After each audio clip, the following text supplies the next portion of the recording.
રાજકોટ અગ્નિકાંડ મુદ્દે હવે રાજકારણ પર ગરમાયું છે। કોંગ્રેસ વતી ગુજરાતના પ્રદેશ અધ્યક્ષ શક્તિસિંહ ગોહિલ પણ મેદાને ઉતરી આવ્યા હતા અને તેમણે એક પત્રકાર પરિષદને સંબોધતા સરકાર અને પોલીસ તંત્ર સામે આકરા પ્રહારો કર્યા હતા। તેમણે કહ્યું હતું કે મુખ્યમંત્રી ભૂપેન્દ્ર પટેલે મારો પડકાર છે, તેઓ આ ઘટનાની જાતે જ નિર્ણય કરે અને પીડિતોને સારામાં સારું વળતર આપે, ગુનેગારો સામે આકરી કાર્યવાહી કરે। તમારે દાખલો બેસાડવાની જરૂર છે। આ ઉપરાંત શક્તિસિંહ ગોહિલે સ્થાનિક વહીવટીતંત્ર સહિત તમામ લાગતા વળગતા વિભાગ પર આકરા પ્રહારો કર્યા હતા।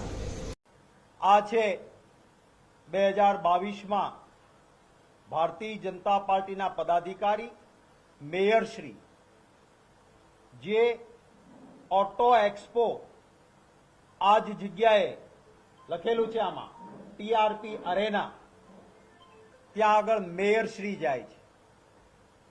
આ ફોટો ટીઆરપી અરેનાના સોશિયલ મીડિયા ઉપર છે। એ પછી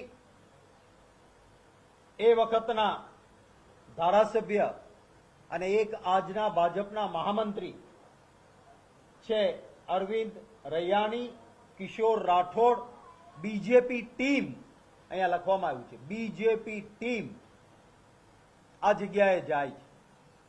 હવે આવા લોકો જતા હોય ત્યાં તમે નાના અધિકારીને કોઈ પીઆઈ એ વખતે કોણ હતો એને સસ્પેન્ડ કરવાથી રાજી થશો?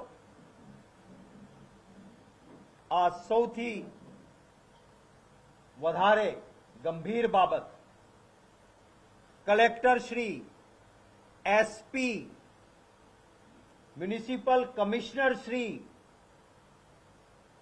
ઝોનના પોલીસ અધિકારી, આ બધા જ અધિકારીઓ ત્યાં જઈને અને આ જે બાજુમાં આ જે બિલ્ડિંગ દેખાય છે, જ્યાં આ ગ્રાઉન્ડમાં ઉભા છે, ફોટો પણ આવે છે, જ્યાં રેસિંગ કારનો ટ્રેપ છે, આપે બધાએ જોયું છે, અને એ જ જગ્યાએ બાજુમાં આપને જે બિલ્ડિંગ સળગ્યું અને જેમાં લોકોએ જીવ ગુમાવ્યા એ પણ દેખાય છે।